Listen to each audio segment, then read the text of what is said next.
Hello and welcome to this very special UK film review filmmaker interview. I am joined by the rather lovely Raed Alsemari. Raed, how are you? I'm great. Thank you for having me. Oh, thank you for joining us. Whereabouts are you in the world right now? So right now I'm in Riyadh, Saudi Arabia, which is my hometown where I grew up. Oh, fantastic. So I've obviously looked into your films and your filmmaking. Originally, it mentioned New York. Was that where you sort of learned a lot about filmmaking?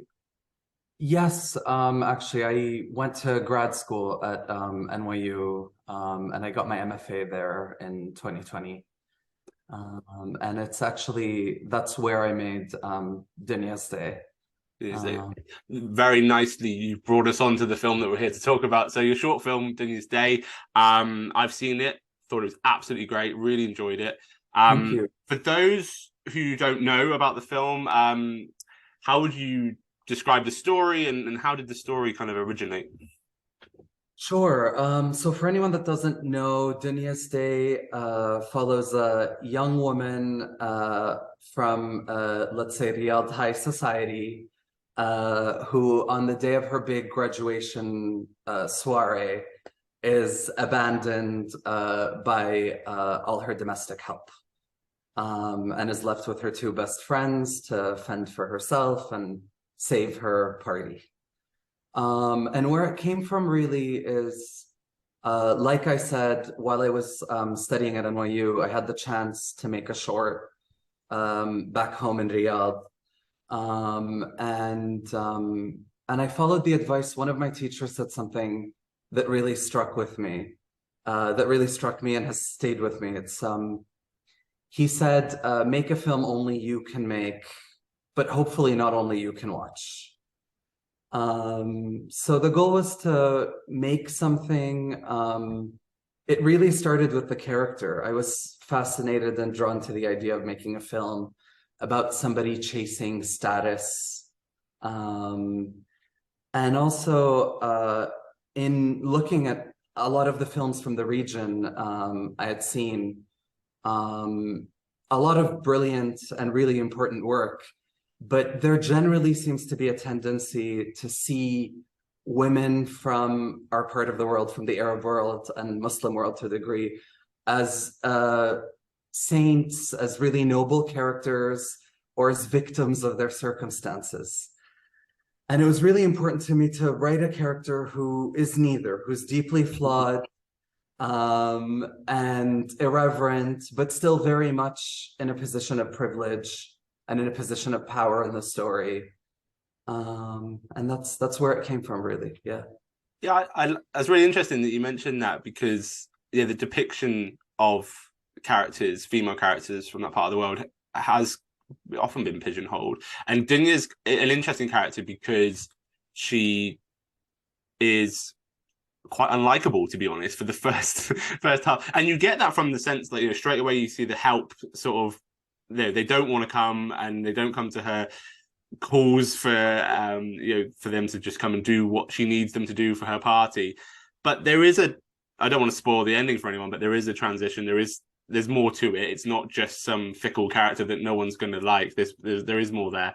Um, so obviously, her being the titular character so important. How was the casting for these characters? Of course, I'm glad you asked that question. Casting this film, we knew from the start was going to be a challenge, specifically casting Dunya.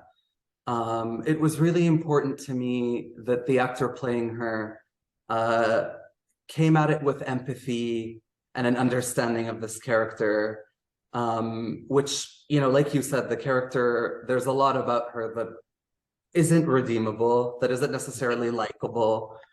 Um, I still find there's a lot that is, but it was important to me that the actor playing her didn't that it didn't feel like the film was punching down at the character or playing it with any judgment.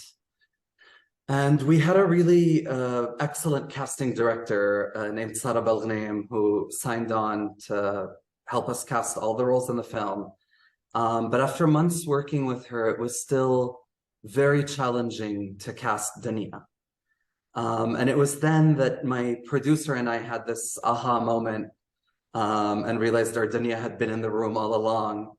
And we cast our casting director in the end, Sarah. And I'm so glad and grateful she agreed to do the film because, as I'm sure you can see, the performance is integral to the film, and she's absolutely incredible in it.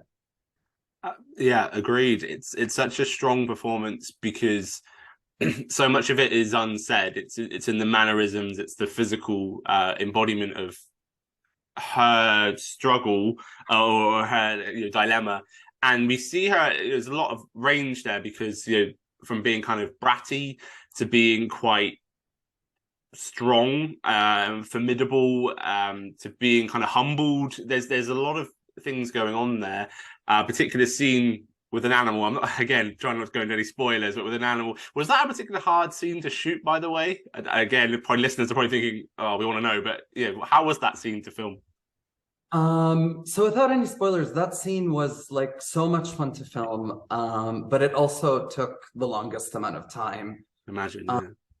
because it was integral to get the performances right. And I was lucky enough to have a cast that were willing to kind of play with guided improv, and really examine, like, it was really important to also like play the moments before and after that scene, especially before, so it doesn't feel like they're launching into it out of nowhere. So there was a lot of uh time allotted to that scene, and I'm glad you bring it up because the really in writing that scene, the question was, how far will Dunya go? A lot of the films I admire that focus on characters chasing clout or status, there's always that question of how far are they going to go? So I think I knew from the get-go that that scene was probably the most important scene in the film. And without spoiling the scene, the moment her friend refuses a request Dunya's making, I knew that moment between the lines even, is the moment the film completely hinges on.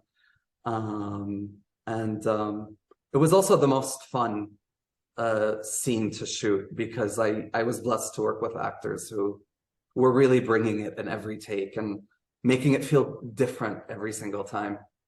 I always think with films, like often you'll remember how a film made you feel. That is kind of built into a film. Like you can remember a film 20 years ago, whether or not you liked it or not.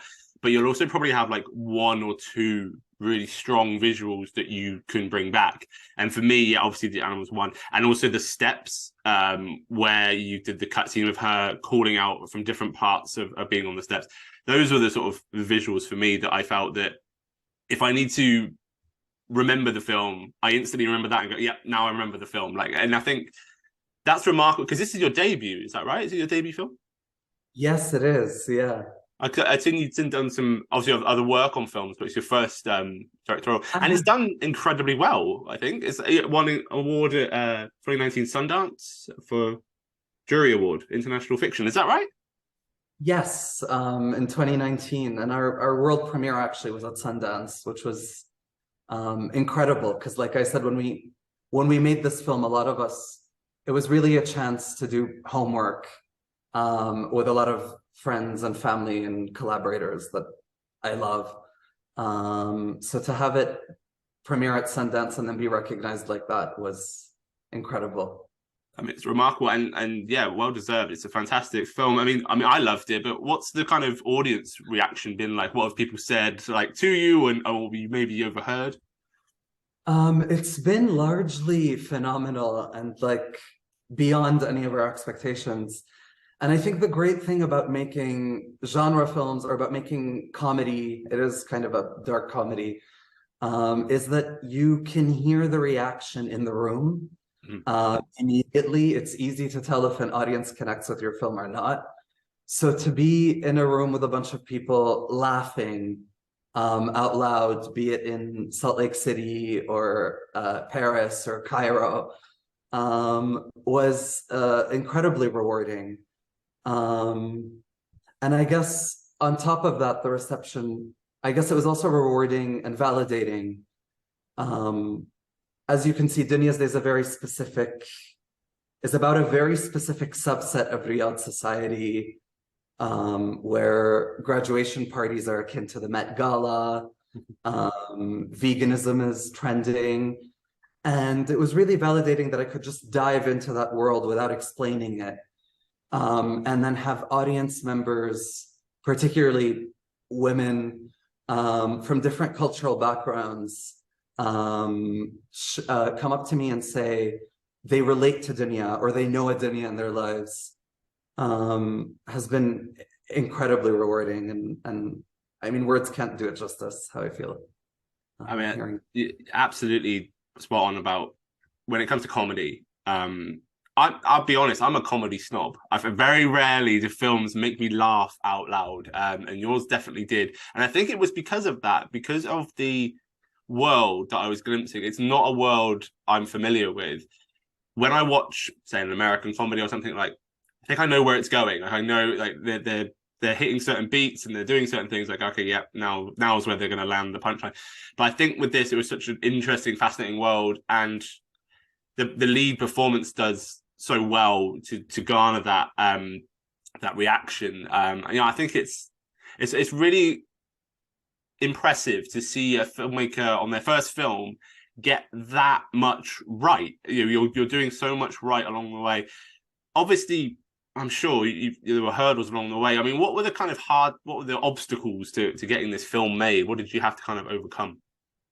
Sure. I mean, I was very lucky to have like the best producer, a friend of mine who really connected with the story, and the best team, classmates from NYU and friends and family back home. Like I said, were very, very supportive.